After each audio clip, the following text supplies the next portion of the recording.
আচ্ছা, একটা দেশের আসল শক্তি ঠিক কি? তার বিশাল সেনাবাহিনী, দেশের অর্থনীতি, নাকি পারমাণবিক অস্ত্র?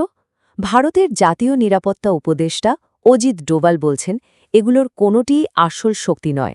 আসল শক্তিটা আসলে লুকিয়ে আছে অন্য কোথাও। চলুন, জাতীয় সুরক্ষার এই গভীর বিষয়টা নিয়েই আজ একটু কথা বলা যাক। প্রশ্নটা শুনতে খুব সহজ মনে হলেও এর উত্তরটা কিন্তু বেশ গভীর। সাধারণত আমরা কি ভাবি ভাবি যে একটা দেশের শক্তি মানেই তার মিলিটারি পাওয়ার বা তার অর্থনৈতিক উন্নতি, তাই না? কিন্তু অজিত ডোভাল বলছেন আমরা প্রায়ই আসল জিনিসটাকেই মূল বিষয়টাকেই এড়িয়ে যাই, আর সেটা হলো সেই দেশের মানুষের মনোবল। এই উত্তরটা কিন্তু হঠাৎ করে আসেনি।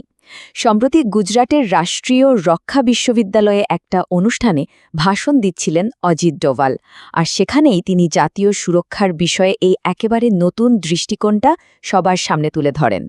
তার এই বিশ্লেষণটা আমার মনে হয় আমাদের প্রত্যেক নাগরিকের জন্যই খুব গুরুত্বপূর্ণ। ডোভাল যা বলছেন তা হল, আমরা যখন কোনো দেশের শক্তি মাপি তখন কি দেখি? দেখি তার কাছে কত অস্ত্র আছে, তার জিডিপি কত। কিন্তু আমরা সেই দেশের মানুষের ভেতরের জোর, তাদের সম্মিলিত ইচ্ছা শক্তিকে পাত্তাই দিই না। আর তার মতে এটাই হলো আমাদের সবচেয়ে বড় ভুল, কারণ একটা দেশের আসল শক্তি তো ওখানেই লুকিয়ে আছে। তাহলে এই যে জাতীয় ইচ্ছাশক্তি বা ন্যাশনাল উইল পাওয়ার বলা হচ্ছে, এটা আসলে কি? খুব সহজ করে বললে, এটা হলো একটা দেশের সমস্ত নাগরিকের একজোট হয়ে কিছু করার সংকল্প, নিজেদের উপর বিশ্বাস, আর যে কোনো কঠিন পরিস্থিতিতেও টিকে থাকার একটা অদম্য মানসিক জোর। এটা কোনো মিসাইল বা ট্যাঙ্কের মতো দৃশ্যমান অস্ত্র নয়, কিন্তু তার থেকেও অনেক বেশি শক্তিশালী একটা রক্ষা কবচ। ব্যাপারটাকে অজিত ডোভাল একটা অসাধারণ উপমা দিয়ে বুঝিয়েছেন। ভাবুন, দেশের মিলিটারি, অর্থনীতি বা প্রযুক্তি, এগুলো হলো একটা বর্মের মতো, যেটা বাইরে থেকে দেখা যায়। কিন্তু এই বর্মটাকে ভেতর থেকে ধরে রাখে একটা অদৃশ্য শক্তি, আর সেটাই হলো জনগণের ইচ্ছাশক্তি।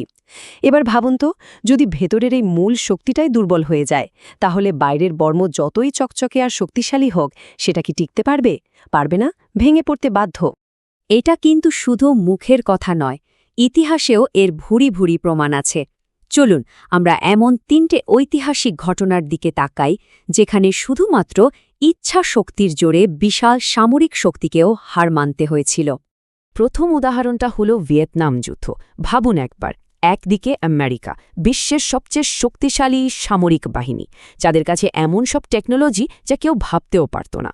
আর অন্যদিকে ভিয়েতনামের সাধারণ মানুষ, যাদের একমাত্র অস্ত্র ছিল নিজেদের দেশকে স্বাধীন করার একটা অটুট সংকল্প। তো ফল কি হলো? আমরা সবাই জানি, টেকনোলজি আর সম্পদে অনেক পিছিয়ে থেকেও ভিয়েতনামের মানুষ কিন্তু হার মানেনি। তাদের সেই অদম্য মনোবলের কাছে বিশ্বের সবচেয়ে শক্তিশালী দেশকেও শেষ পর্যন্ত হার মেনে ফিরে যেতে হয়েছিল। এটা তো ইচ্ছাশক্তির জয়ের একটা জ্বলজ্জন্ত উদাহরণ। এর পরের উদাহরণটা হল সোভিয়েত আফগান যুদ্ধ। সেই সময়ে সোভিয়েত ইউনিয়ন ছিল আমেরিকার মতোই এক বিশ্বশক্তি। তারা যখন আফগানিস্তান আক্রমণ করল, তখন সবাই ভেবেছিল যে এটা তো কয়েকদিনের ব্যাপার। কিন্তু তাদের লড়তে হয়েছিল আফগান জনগণের এক তীব্র আর সম্মিলিত প্রতিরোধের বিরুদ্ধে। আর এর ফল হয়েছিল মারাত্মক।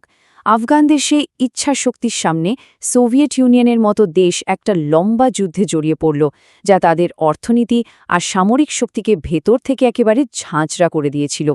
অনেক ইতিহাসবিদ তো এটাই বলেন যে এই যুদ্ধটাই ছিল সোভিয়েত ইউনিয়নের পতনের অন্যতম বড় কারণ। আর 3 নম্বর এবং আমাদের জন্য সবচেয়ে প্রাসঙ্গিক উদাহরণটা হল আমাদের নিজেদের দেশের স্বাধীনতার লড়াই। একদিকে ছিল ব্রিটিশ সাম্রাজ্য, যাদের বলা হতো তাদের রাজত্বে নাকি সূর্য ডোবে না, আর অন্যদিকে নিরস্ত্র ভারতীয় জনতা, যাদের একমাত্র সম্বল ছিল স্বাধীনতার জন্য একটা সম্মিলিত আকাঙ্ক্ষা আর আত্মবিশ্বাসের আগুন। এই সম্মিলিত ইচ্ছাশক্তির ফল কি হয়েছিল? বিশ্বের সবচেয়ে বড় সাম্রাজ্যকে শেষ পর্যন্ত মাথা নোয়াতে হয়েছিল। যখন দেশের কোটি কোটি মানুষ একসাথে স্বাধীনতার স্বপ্ন দেখল, তখন কোনো কামান বা বন্দুকই তাদের আর দাবিয়ে রাখতে পারেনি। খেলঘুক জনগণের ইচ্ছারই জয় হয়েছিল। তাহলে পুরো ব্যাপারটা একটা সহজ অঙ্কের মতো, তাই না? একটা দেশের কাছে যত বড়ই মিলিটারি পাওয়ার বা টেকনোলজি থাকুক না কেন, যদি সেই দেশের মানুষের ইচ্ছাশক্তি শূন্য হয়, তাহলে যে কোনো কিছুকে শূন্য দিয়ে গুণ করলে যা হয় ফলটাও হবে শূন্য, আর কিছুই সেই দেশকে তখন বাঁচাতে পারবে। কিন্তু প্রশ্ন হলো, এত বড় একটা জাতীয় ইচ্ছার শক্তি, এটা তৈরি হয় কোথা থেকে? এর উৎসটা কি? বিশ্বাস করুন, এর শুরুটা হয় খুব ছোট জায়গা থেকে, আমাদের প্রত্যেককে দিয়ে, মানে একজন ব্যক্তি থেকে। প্রক্রিয়াটা কিন্তু বেশ সহজবোধ্য। প্রথমে একজন মানুষ নিজের ক্ষমতার ওপর বিশ্বাস রাখতে শুরু করে। সেই বিশ্বাসটা তার পরিবারে ছড়িয়ে পড়ে, সেখান থেকে পুরো সমাজে, এবং শেষ পর্যন্ত এটাই একটা শক্তিশালী জাতীয় ইচ্ছাশক্তি হয়ে ওঠে, যা সারা বিশ্ব দেখতে পায়। তার মানে পরিবর্তনটা শুরু করতে হবে নিজেকে দিয়েই। এই প্রসঙ্গে নেপোলিয়নের একটা বিখ্যাত উক্তি মনে পড়ে যায়। কথাটা খুব জরুরি। এটা আসলে নেতৃত্ব আর মজবুত চরিত্রের গুরুত্বটা তুলে ধরে।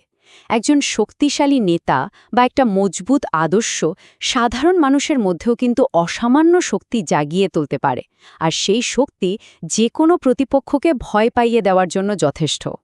অজিত ডোভালের এই আলোচনার সবচেয়ে কঠিন, সবচেয়ে জরুরি অংশটা এবার আসছে। জাতীয় অস্তিত্বের লড়াইয়ে কোনো মাঝামাঝি রাস্তা নেই, পছন্দ থাকে মাত্র দুটো। কথাটা হয়তো কঠিন, কিন্তু এটাই বাস্তব। জাতীয় অস্তিত্বের লড়াইয়ে সেকেন্ড প্রাইজ বলে কিচ্ছু হয় না। ডোভাল বলছেন, হয় আপনাকে জিততে হবে আর ইতিহাস তৈরি করতে হবে, অথবা হারতে হবে এবং নিজেই ইতিহাসে পরিণত হতে হবে। আর সেই ইতিহাসটা লিখবে বিজয়ীরাই। শুনতে কঠোর লাগতে পারে, কিন্তু এটাই তো সত্যি। ইতিহাস সবসময় বিজয়ীরাই লেখে। যারা হেরে যায় তারা ধীরে ধীরে হারিয়ে যায়। তাদের কথা হয়তো বইয়ের পাতায় ছোট্ট একটা ফুটনোট হিসেবে থেকে যায়, কিন্তু তাদের গল্পটা কেউ মনে রাখে না। তো পুরো আলোচনার শেষে প্রশ্নটা কিন্তু আমাদের প্রত্যেকের কাছেই ফিরে আসছে। যেহেতু একটা দেশের শক্তি তার প্রত্যেক নাগরিকের ইচ্ছা শক্তির উপর নির্ভর করে, তাই আমাদের সবারই ভাবা উচিত নিজের এবং দেশের সম্মিলিত ইচ্ছার শক্তিকে আরও শক্তিশালী করার জন্য কি করা যায়। এই বিশ্লেষণটি তৈরি করতে গিয়ে আমরা শিবারাতি এডুকেশন এবং শুভদীপ সিংহ স্যারের আলোচনা থেকে বিশেষভাবে অনুপ্রাণিত হয়েছি। তাদের প্রতি আমাদের আন্তরিক কৃতজ্ঞতা। আমাদের সঙ্গে থাকার জন্য অনেক ধন্যবাদ।